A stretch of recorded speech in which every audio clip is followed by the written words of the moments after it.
Olá, pessoal, sejam todos bem-vindos a mais uma aula de Biologia nos segundos anos. O conteúdo de hoje é sobre os vírus. Vírus, um pacotinho de proteína com má notícia dentro. Quais são as características dos vírus?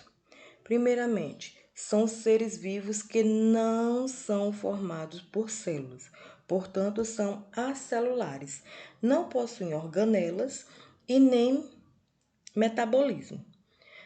Segundo, são parasitas intracelulares obrigatórios. O que isso significa?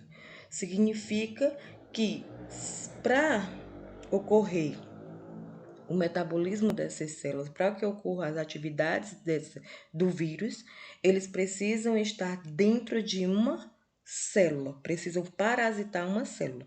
Só se duplicam, só se reproduzem se estiver dentro de uma célula hospedeira.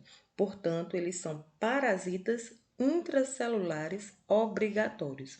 Se não estiver dentro de uma célula, eles são inertes, parados. Submicroscópio, que isso quer dizer que para observar os vírus, eles precisam ser observados através de um aparelho que é chamado microscópio eletrônico, porque eles são bem pequenos, bem menores do que as bactérias. A estrutura de um vírus. O vírus ele é basicamente formado de material genético, né? Por isso que alguns cientistas consideram como ser vivo, porque ele tem material genético, que são partes do ácido nucleico, DNA ou RNA, e pode sim ser os dois juntos, DNA e o RNA. O ácido nucleico sempre envolvido por uma cápsula proteica, ou seja, tem uma cápsula que envolve o material genético. Essa cápsula é chamada de capsídeo. O capsídeo ele é formado de proteínas. Alguns vírus possuem ainda um envelope proteico. Existem os chamados vírus envelopados, que além do capsídeo e material genético, que eles chamam núcleo capsídeo, que é o capsídeo mais o material genético, possui um envelope proteico, né? E esse envelope, ele é lipoproteico, além de ter proteínas, também tem lipídios. Esses vírus são chamados de envelopados, que são os vírus envelopados, são os que têm envelopes, nem todos têm. São parasitas intracelulares obrigatórios, como eu falei no início. Os vírus têm que parasitar uma célula para poder se duplicar, para poder se reproduzir, usando toda a maquinária da célula e as organelas para poder se multiplicar. Se estão fora da célula, eles ficam adormecidos, sendo chamados de vírion. Se estão dentro da célula, eles se multiplicam e acabam matando a célula. Parasitas específicos são parasitas altamente específicos, capazes de parasitar um só tipo de célula, órgão ou espécie. Causam doenças como a gripe. Por exemplo, o vírus da gripe vai parasitar o nosso sistema, células do nosso sistema respiratório. O da AIDS, células do nosso sistema imunológico. E por aí vai. Aqui são os exemplos de alguns vírus: o vírus da cachumba, o vírus da varíola, o rabdovírus, o vírus da gripe, o vírus da herpes, o vírus que parasita as bactérias, que é o bacteriófago, o vírus do mosaico do tabaco, o vírus da batata, o vírus poliédrico dos insetos, adenovírus, o vírus da poliomielite. Pronto. Aqui a replicação, como é que se reproduzem os vírus? Então, independente do tipo de célula hospedeira, todos os vírus eles vão seguir basicamente essas etapas, né? Em um ciclo lítico. O que é isso, pessoal? Eu quero que vocês Gravem bem isso aí, ó.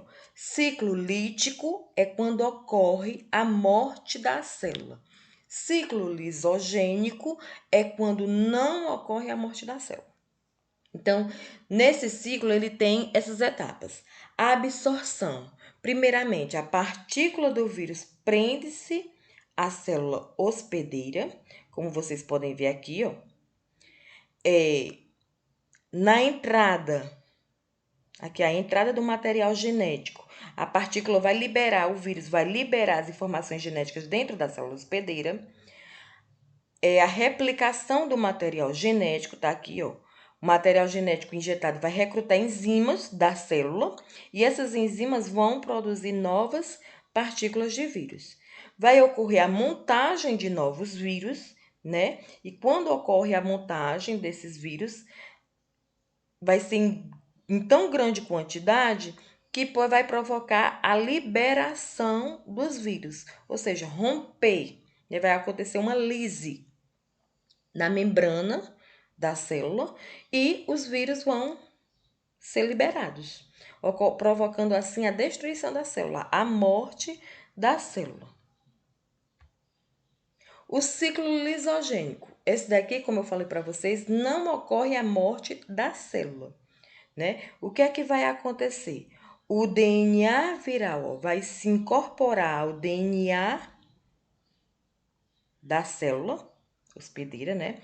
Algum evento externo ou instruções do próprio DNA, vai acontecer uma replicação viral que estava adormecida. Até aqui, ó, o ciclo lisogênico. Não ocorre a morte da célula. Essa célula vai se reproduzindo e o DNA viral vai se multiplicando nas novas células formadas.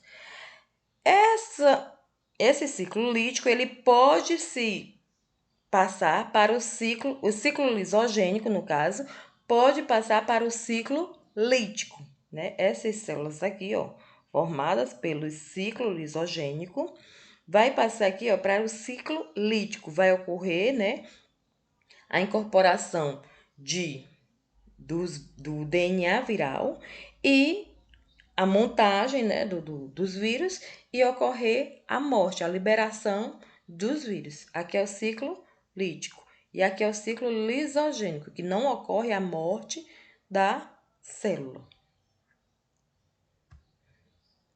Tá aqui.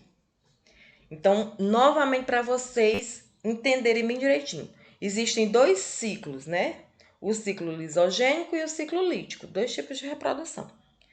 Aqui, no ciclo lisogênico, o DNA do vírus vai se incorporar ao DNA da célula, mas não vai interferir no metabolismo da célula, ou seja, não vai provocar a morte da célula. E o DNA viral, ele é transmitido para os descendentes. As novas células que vão se formando vai ser reproduzida com o DNA viral. Então, não tem a morte da célula. Ciclo lisogênico. Já o ciclo lítico, o DNA viral passa a comandar o metabolismo da célula hospedeira e faz várias cópias, transcreve, né, em RNA mensageiros virais. Com essa reprodução exagerada, ocorre o que? A destruição da célula. Então, vai ocorrer a morte da célula. A diferença principal é essa. No ciclo lisogênico, não ocorre a morte celular, da célula hospedeira. No ciclo lítico, ocorre a morte da célula hospedeira. Sobre a origem dos vírus. Na escala evolutiva, não é bem conhecido. Os vírus, a forma primordial, é uma forma primordial de vida? Acredita-se que não, porque as células foi que deram origem aos vírus, né? Já que eles só se reproduzem dentro da célula, só se duplicam dentro da célula. Alguns cientistas eles consideram que os vírus como evolução de restos de células, a degradação de pedaços de ácidos nucleicos, que posteriormente adquiriram, né, o capsídeo, que é formado de proteínas, e o envelope, que deu origem aos vírus. Afinal, o vírus é um ser vivo ou não? Existe essa discussão, né, entre os cientistas. Os cientistas que não consideram ser vivo, eles usam como argumentos que o vírus não são formados por célula, que não possuem metabolismo próprio, necessitam de célula para se reproduzir. Como a gente viu, as duas características principais dos vírus é que eles são acelulares, não é formado por célula, e parasitas intracelulares obrigatórios, ou seja, para se reproduzir precisam estar dentro de uma célula. E os cientistas que consideram ser vivo, eles usam como argumento que eles se reproduzem, né? Os vírus se reproduzem, se estiver dentro de uma célula, claro, possuem material genético, DNA ou RNA, ou os dois. E o material genético também sofre mutação. Pronto, pessoal. Por hoje é só. Vocês vão ficar com uma atividade para realizar.